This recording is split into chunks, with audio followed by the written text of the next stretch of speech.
Avant l'aube, c'est un film avec plus de comédiens. C'est un film d'apparence policière, un polar, mais qui repose avant tout sur des enjeux entre personnages, sur des enjeux entre les personnages. C'est l'histoire d'un jeune garçon, Frédéric, qui est veilleur de nuit dans un hôtel de luxe à la montagne et qui pénètre un univers bourgeois qui le fascine. Cet hôtel est dirigé par une famille qui s'appelle les Couvreurs. À la tête de cette famille, il y a un père comme ça qui a une espèce d'autorité sur ses employés et sur sa famille et qui ne s'entend pas du tout avec son fils. Et Frédéric, ce jeune employé qui vient d'un milieu social un petit peu défavorisé, va être témoin d'une disparition étrange d'un client dans cet hôtel et va se rapprocher progressivement de son patron pour le couvrir et va progressivement pénétrer dans la famille des hôteliers pour essayer de prendre la place du fils. Il y a une espèce de permutation des rôles du fils génétique, on va dire, et du fils idéalisé. Donc là, tout le travail de recherche autour des acteurs reposait vraiment sur, d'une part, la recherche de Frédéric, qui était un garçon qui devait porter comme ça une identité sociale et qui en même temps allait pénétrer un milieu qui n'était pas le sien. Et donc vraiment la question du corps était importante parce que c'était un corps qui est plongé dans un milieu qui lui est étranger. Et ensuite, il y avait toute la fabrication de cette famille couvreur.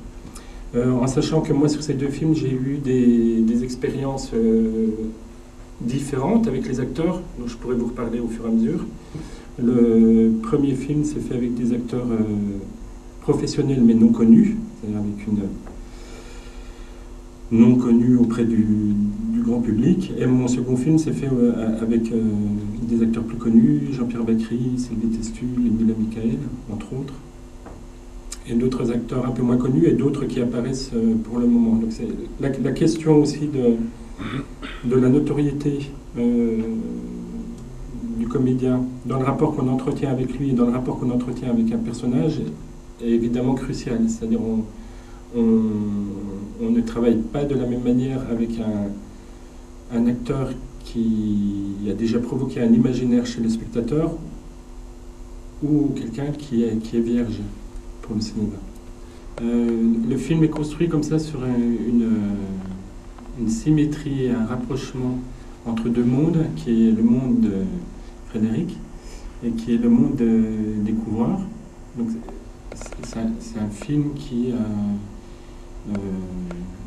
qui raconte l'impossibilité comme ça du rapprochement de personnes qui sont issues de milieux différents.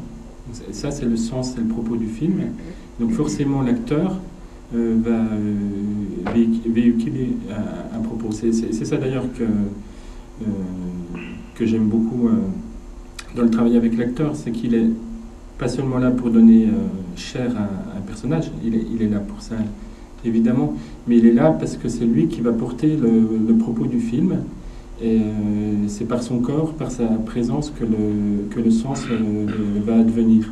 Donc forcément, tout le travail de recherche des comédiens circule autour de ça. Donc,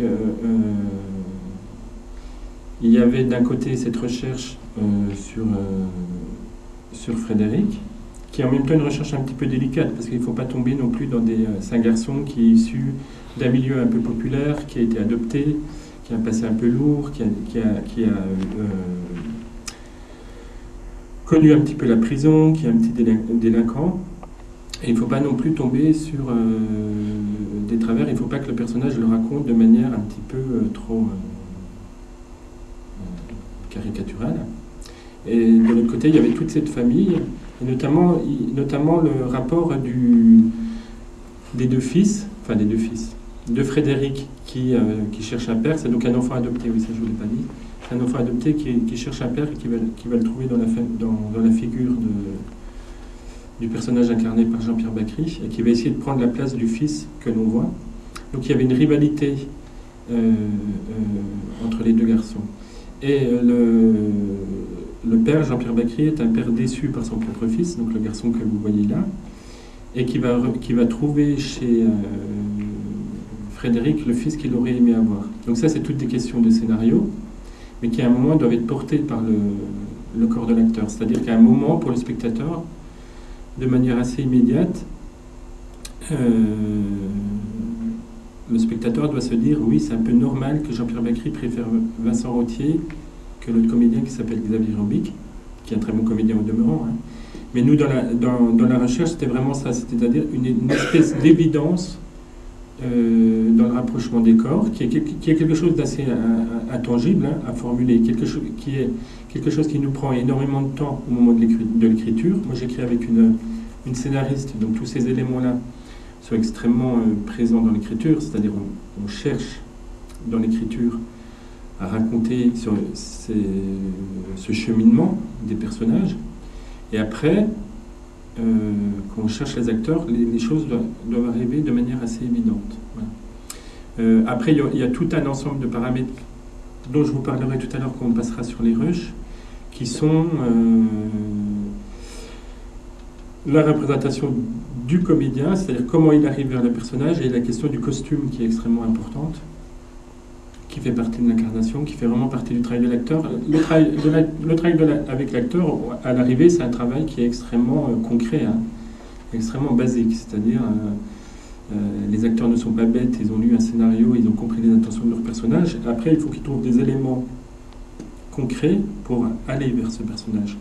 Et ici, le costume jouait un rôle important, notamment là où c'est une soirée où la famille Couvreur s'est faite plutôt belle pour donner un apéritif, et Frédéric arrive avec lui un costume d'employé. Donc la place de l'employé dans la famille était importante. Il y avait la présence du grand-père aussi, qui intervient dans le film, qui raconte aussi une espèce de lignée comme ça qui est un peu abîmée. Jean-Pierre Bacri, son fils, et son père, le grand-père François Perrault, qui est un comédien que j'aime beaucoup, devait raconter très rapidement, on le voit très peu dans le film, mais devait raconter assez rapidement une autorité, que vous ne voyez pas forcément dans cette scène, mais dans celle qui précède.